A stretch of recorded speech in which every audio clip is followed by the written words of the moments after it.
யாருங்க சிலேபி மாட்டியிருக்குங்க. வலை கட்டினதில் இப்போதைக்கு ஒரு சிலேபி எடுத்துருக்கோம், பெரிய சிலேபி இதோட பெருசு. இது வந்து சின்ன சிலேபி. பல சிலேபி உள்ளே தப்பிச்சு ஓடிடுச்சு, தண்ணிக்குள்ள வலையில் மட்டும் ரிட்டன் ஓடிடுச்சு. இப்போதைக்கு நமக்கு 2 சிலேபி தான் மாட்டியிருக்கு.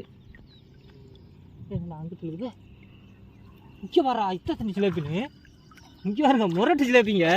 என்ன இதுதான் மொத்த வலையிட்டு இருந்துச்சா? செம்ம பெருசு, லைட்டாக தான் மாட்டிருக்கு. சரியான சிலேபிங்க. இவர் தான் வந்து இந்த தூரை கலக்கிக்கிட்டே இருந்துச்சுங்க பாருங்க, எத்த தண்டின்னு ரொம்ப பெருசாக இருக்குது.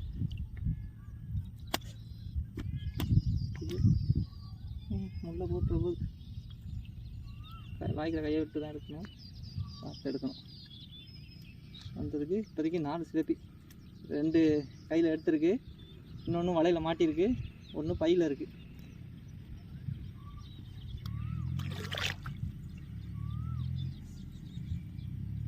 மாட்டிருச்சா? எத்த தண்ணி பார்த்தியா?